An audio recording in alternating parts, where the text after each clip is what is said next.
Bora lá, galera. A gente vai falar hoje aqui sobre um tema que caiu para carreiras policiais, né, no concurso da Polícia Militar para oficial em 2017 pela UPE. O tema era agentes de segurança pública sujeitos ativos e passivos dos direitos humanos. Olha só que tema interessante. Esse tema a gente entende como um tema reversível. O que é que isso significa? É um tema no qual é muito fácil a gente se repetir o tempo todo.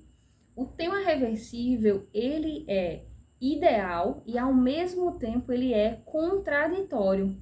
Então a gente tem que procurar algo dentro do tema, cuidado para não viajar aí, para não sair do tema, tem que ser dentro do tema. A gente tem que procurar o que há dentro do tema para ver como contraditório num caso desse. Porque a gente vai procurar o contraditório, ou seja, a ideia negativa. Porque se vocês observarem, ó, agente de segurança pública como ativo dos direitos humanos. Ora, se ele é ativo dos direitos humanos, significa que eles são o quê? Os garantidores dos direitos dos cidadãos, né? Então, não são os órgãos de segurança pública que garantem que os cidadãos sejam respeitados em seus direitos. Então, são os agentes que efetivam a ordem pública, logo, são eles que garantem que nós exercitemos os nossos direitos, tá? Então, eles são agentes ativos, ou seja, aplicadores dos direitos humanos. E eles também são sujeitos passivos dos direitos humanos. Por quê? Porque eles também são cidadãos, né? Então, todos nós somos cidadãos e o cidadão, ele precisa ter os seus direitos básicos e inalienáveis garantidos. Os agentes de segurança pública, como qualquer cidadão, também precisam dessa garantia constitucional, tá? Então, está na Constituição Federal, são os direitos básicos e inalienáveis, e também está na Declaração Universal dos Direitos Humanos, né, de 1948. Então, como os dois aspectos, como sujeito ativo e passivo dos direitos humanos, os dois são positivos, é só vocês pensarem o seguinte, beleza, eles são ativos dos direitos humanos. Então, quando ele se excede, ele não está, né, na verdade, cumprindo com o que manda a Constituição, né? Então, ele não está sendo ativo dos direitos humanos. Então, isso aí é um aspecto negativo. E também tem um outro aspecto negativo. Eles muitas vezes vão para o exercício da função, né? Eles exercem a função sem a proteção adequada e eles não têm o respaldo da lei. Então, muitas vezes é desconsiderada a ideia de que o agente de polícia é também um cidadão.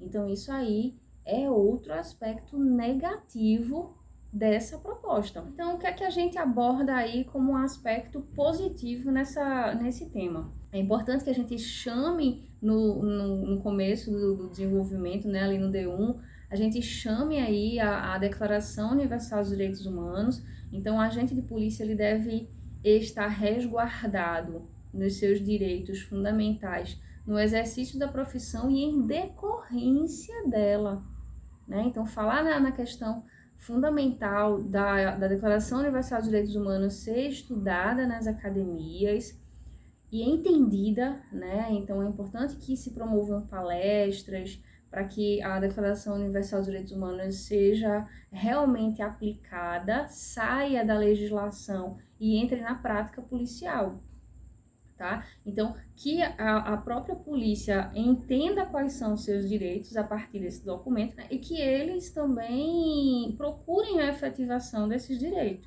O que é que a gente pode falar aí no aspecto negativo, né? Nessa parte contraditória? A gente pode lembrar a questão de que a polícia, por exemplo, é vista com desconfiança pela sociedade. Então, muitos cidadãos não veem a polícia como amiga, né? Por isso essa necessidade da gente tornar a polícia cidadã. Qual é a grande questão que a gente falou aqui no outro vídeo sobre a polícia repressiva e a polícia cidadã, né? A gente falou o quê?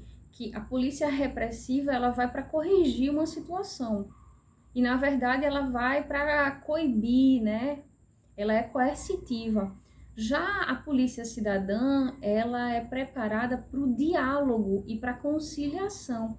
Então, não é só um trabalho de prevenção, que já existe em certa parte aqui no Brasil, o trabalho de prevenção. É um trabalho de diálogo e conciliação, para que não seja necessário o uso da força. Então, essa atividade policial aí ainda não é, digamos assim, corrente no Brasil.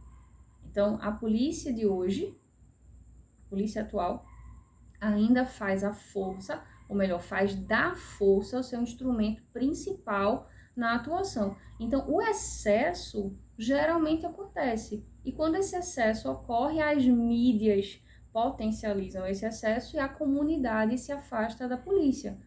Então, a polícia não tem o respaldo da sociedade, na maior parte dos casos, né? Então, sem o respaldo da sociedade, ela já não consegue atuar de forma exemplar, né? Da forma que deveria, ou melhor, da forma ideal. E, somado a isso, muitas vezes, né, que é já do outro lado, a polícia também sofre desacato, a polícia sofre violência, agressão, né, dentro da atividade que ela desenvolve. Por outro lado, a gente também tem os desmandos da polícia, que muitas vezes transforma suspeito em criminoso.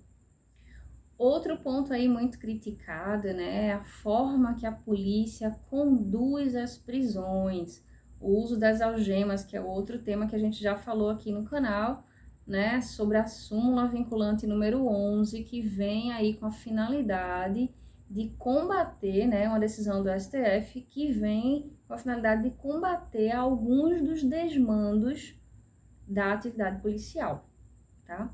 Então, como é que a gente resolve essa questão? É importante que a sociedade como um todo, né, para resolver essa questão, tenha como princípio basilar da segurança pública a Declaração Universal dos Direitos Humanos, né? A sociedade precisa conhecer esse documento, que a gente só conhece pelas mídias, então a noção que a sociedade civil tem da declaração é que ela apenas é protetiva, e protetiva de poucas pessoas, né? A gente associa muito mais aqui a Declaração Universal dos Direitos Humanos à proteção da turma que está presa, né? Que ocupa ali o sistema prisional brasileiro. A gente associa muito ela aos direitos humanos, né? Aos órgãos de direitos humanos. Mas as garantias desse documento vão muito além disso, tá? Então, é um documento muito desrespeitado, mas sobretudo por nosso desconhecimento do que consta nele. Por isso que é importante o estudo amplo para a sociedade inteira, não apenas para os órgãos de segurança pública.